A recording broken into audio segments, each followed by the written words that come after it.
Hello everyone and welcome back to my channel Knotty Threads. In case you are new here, do subscribe and hit the bell icon so that you don't miss on my future videos.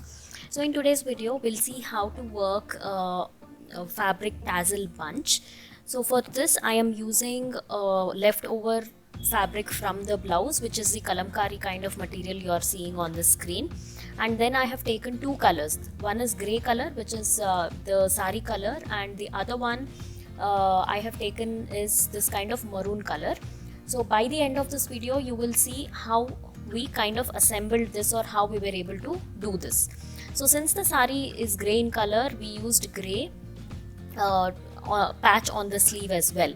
So using all the scrap fabric, we cut triangle pieces.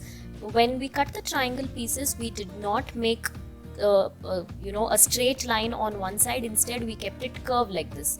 So these are the three different sizes we cut, and we just stitched it, like keep the right side of the fabric facing towards each other and stitch it so that when we reverse it, it comes out neat.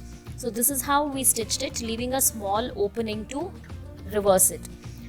This is done exactly the same way for all the sizes, and the number of pieces totally depends on you. If you want a more thicker bunch, then you will have to add or use more number of pieces. Otherwise, very less, like a bunch of 6, 12 also can be done. It depends again on how much fabric you have. So after we reversed it, this is how it looks. So at this stage, we will have to get the corners out neatly, and then we will have to iron all the pieces and then stitch whatever is left. Remember, we left about 1 inch to 1.5 inch opening so that we are able to reverse this piece, like bring the wrong side, put the wrong side inside and get the right side out. So to do that, we left about 1 to 1.5 inch, right? So once it is reversed, this is how it looks, and it is all stitched. There is no opening anywhere, and it is also neatly ironed at this stage. And what we have done is we have randomly placed it one on top of the other. We have not repeated the pieces. We have stacked them one on top of the other, and we have hand stitched it like this. So using cotton thread and a normal sewing needle, you can just hand stitch it so that these three pieces remain together. So similarly, you will have to prepare all the pieces depending on how much quantity or bunch you want. You will prepare everything together. Now in this stage, if you are lazy to hand stitch it, you can simply machine stitch it, like to and fro in the corner, and that will also do the job. But I just thought of hand stitching it so that it looks a little more better. Once you put like 5 to 6 stitches, you can just knot the thread and trim off the extra thread. So by doing so, all these three pieces are stitched together. Now we are going to attach this to the dory like this. So again, all this has to be hand stitched. We cannot do everything with the machine. We've already left this kind of dory to the blouse. Dory is prepared using the same blouse material, and hold the dory like this and just stitch it together, like from to and fro, to and fro. So once you know it is intact and strong enough, we will just add one bead, a wooden bead, to cover all the stitches that we just stitched. So when you're doing all this, make sure you take a matching color thread so that everything looks neat. And this is the square wooden bead I am using. I'm just going to stitch it like this so that it kind of covers all the stitches and it looks neat. So go back into the fabric like this. You can repeat this step one more time so that the bead is secure, and then you can knot it at the back side. It is that simple. The process is tedious though, because we will have to prepare all these pieces.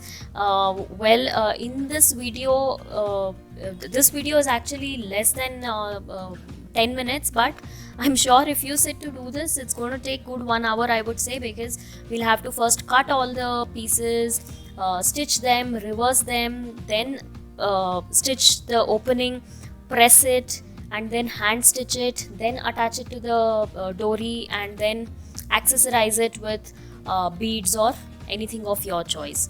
So I have just showed it in bits and pieces, but this is actually going to take time. Similarly, we have just stitched those 3 pieces, like set of 3 to each dory. There is one dory on the top and there is another dory in the bottom as well, in the waist round. So that is the reason we had to prepare so many, so that it's all enough for both the dories. Like on the top, if you see, the dory is the only thing that is holding the blouse.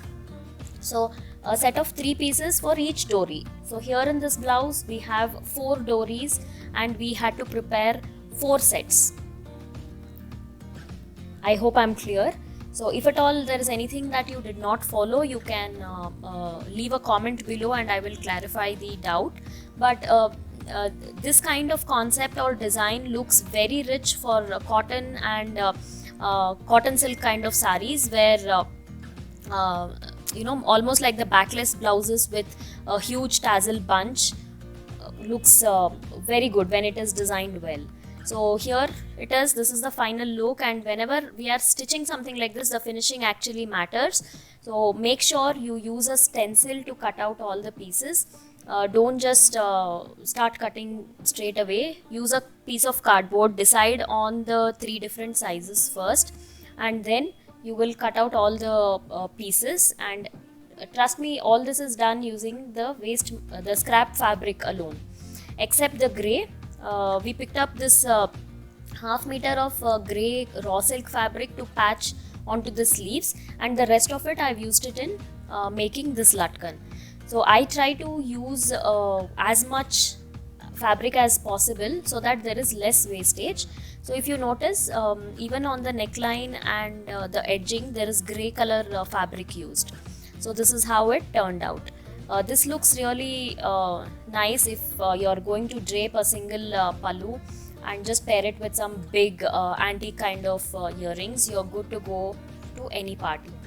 So let me know what you think about this design in the comments below. Do subscribe to my channel, and yeah, I think that's all in today's video. I shall see you guys soon. Until then, take care. Bye bye.